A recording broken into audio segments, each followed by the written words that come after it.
27 million people are watching this match right now, the most watched soccer game in American television history by a wide margin.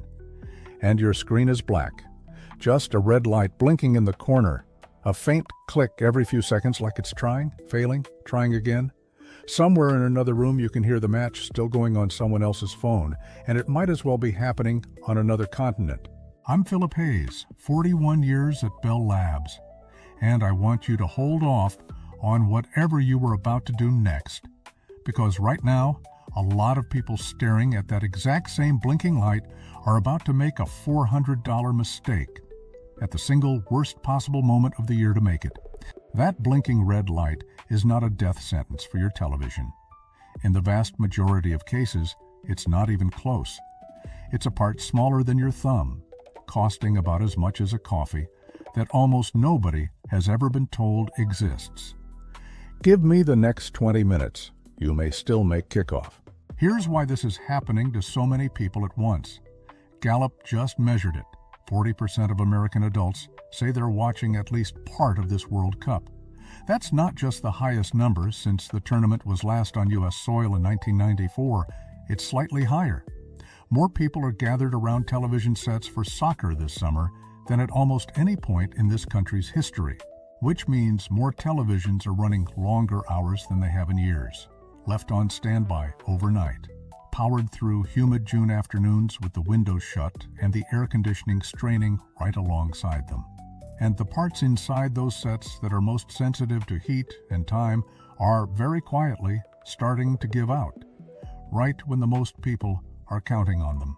The panic move is obvious. Run out, buy a replacement, eat the cost, sort it out later. I get it. But before you do that, I want to make you an offer. A lot of what I teach on this channel comes from old service manuals, the kind technicians used to carry in their trucks before just buy a new one became the only advice anyone got. I collected the best of them into something called Ancestral Vault for people who want the full toolkit, not just one video. Links in the description. No big dollar promises from me, just the knowledge that used to come standard with owning anything. Let me tell you how this used to go, because it's almost unrecognizable now. A television died. You called a number. A man showed up at your door with a toolbox, sat down on your living room floor, opened the back panel right there in front of you, and started testing things. He had a part on his truck for almost anything that could go wrong, because the manufacturer expected him to need it. Televisions back then weren't just designed to work. They were designed to be opened. There was a time a dead television meant a house call, not a trip to the landfill. That's not nostalgia talking. That's an entire service industry that used to exist, built around the simple assumption that things would need fixing, and that fixing them should be easy enough for one trained person with a truck full of common parts. If this is your first time on this channel, hit subscribe. Every video here follows the same shape, an expensive modern problem, and the old school fix nobody bothered to teach you. And I want to know, what's the oldest screen still running in your house? And have you ever actually opened one up to save it? Tell me below. Some of you have better stories than I do. Here's Act 2. What actually happened to that television sitting in front of you, and it's a documented story, not a theory. Somewhere in the supply chain for flat panel TVs, a batch of electrolytic capacitors, small components that store and smooth out electrical energy on the power board, were built with a defective electrolyte formula. They aged years in months. They bulged, they leaked, they failed early across an enormous number of popular television models from more than one manufacturer, spanning roughly a decade of production. Repair communities still refer to it openly as the capacitor plague. It's one of the best documented hardware failure patterns in modern consumer electronics, and the official troubleshooting guides for failed TVs still list a bad power supply capacitor as the leading hardware cause of a set that won't power on, ahead of backlight failures, ahead of main board issues, ahead of almost everything else. Here's where it gets uncomfortable.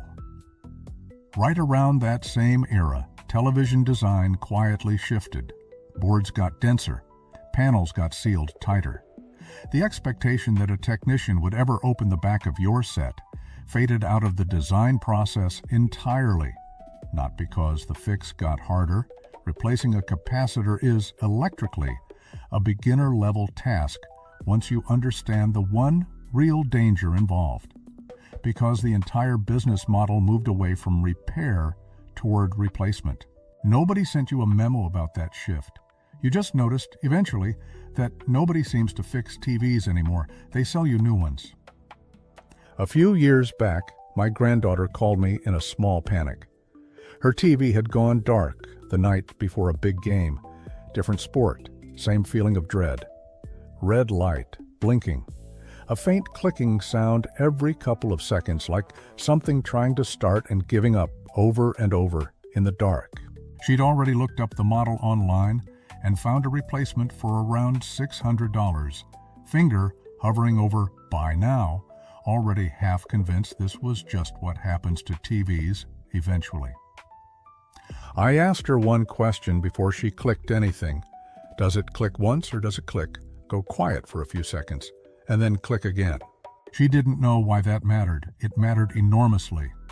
A single click followed by silence usually points somewhere else entirely. A relay, a different fault path altogether. A repeating click every few seconds on a loop paired with that blinking standby light. That's a power supply trying to start, failing, and trying again. Endlessly. That specific rhythm is one of the most recognizable hardware fingerprints in consumer electronics repair, and it almost always means the same thing. She didn't buy the new TV that night. She put the laptop down, found a screwdriver, and called me back 20 minutes later, holding her phone up to something small, gray, and very clearly not flat on top anymore. All right, Act 3. Let's diagnose this properly before anyone touches a screwdriver. First, rule out the boring stuff, because it's the boring stuff most often. Plug the TV directly into the wall outlet, not a power strip, not a surge protector, not an extension cord. If a different outlet you know works fixes it, you just saved yourself an entire video's worth of effort. Try the physical power button on the television itself, not the remote. Dead remote batteries cause more broken TV panic than people care to admit, and so does a cable box or streaming stick stuck in a bad state. Unplug those separately and test the TV completely on its own first. If none of that changes anything, look at that standby light again. Solid means it's getting power, but something else is stopping it from turning on. Different problem, different day. Blinking, especially paired with that repeating click, points at the power supply board specifically. One more confirmation step before we open anything. In a dark room, point a flashlight up close at the screen while it's plugged in and you've pressed power. If you can faintly make out a logo or a dim image through the glass, your panel and mainboard are actually fine. The problem really is isolated to power delivery. That's good news. That's the cheap problem, not the expensive one. Good. Now unplug the television completely and just leave it unplugged a moment.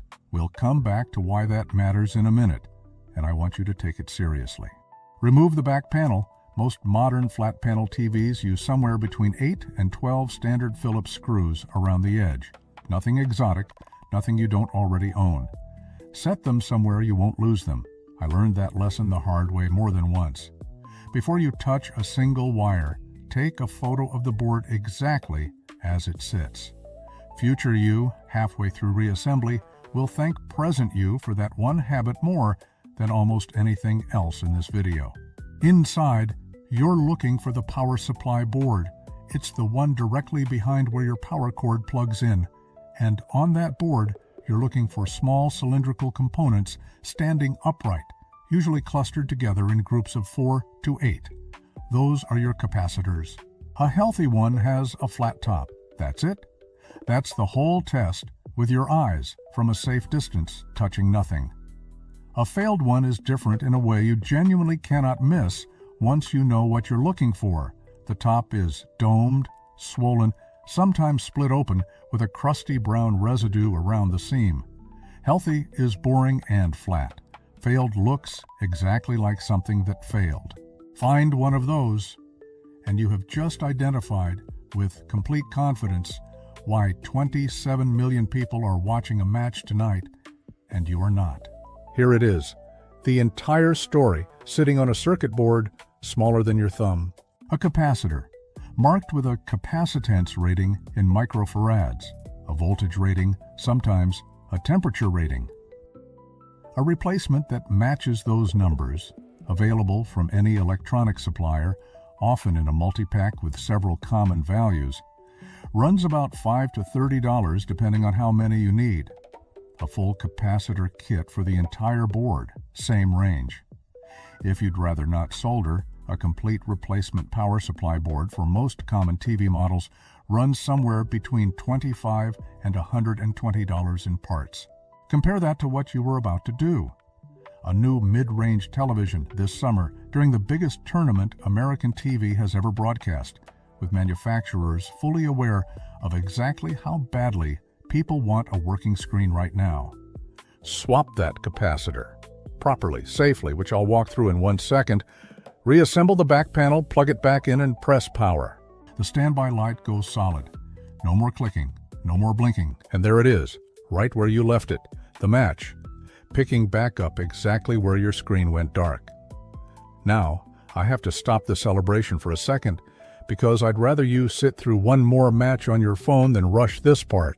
Those capacitors on a power supply board can hold somewhere around 300 to 400 volts of stored charge, and that charge does not reliably disappear just because the television is unplugged. That is, by every account from people who service this equipment professionally, a voltage capable of stopping a heart. Looking at the board, identifying a domed or leaking capacitor with your eyes, power disconnected, that part is genuinely safe, and that's the diagnostic step I want every one of you to be able to do. Actually swapping the part requires actively discharging that stored voltage first, every single time, using an insulated resistor tool before any tool touches the board, and never doing it alone in the house. If you already know how to do that safely, this is a 15-minute fix. If you don't, that's not a small gap to wing. That's exactly the kind of 20-minute job a local electronics repair shop will do for somewhere around $100, all in, and it's worth every cent of it. There was a time fixing this didn't require a choice like that at all. Someone just came to the house. So before this tournament ends, go look. Flashlight test first, flat tops or dome tops second. Then make the call that fits what you actually found. And I still want an answer to that question. What's the oldest screen still running in your house? And have you ever opened one up to save it? Tell me below. I read every single one, and some of these stories are better than the matches themselves. 27 million people watching the biggest soccer match this country has ever broadcast. A red light blinking in a dark living room. And a $3 part standing between those two things the entire time, waiting for someone to actually look.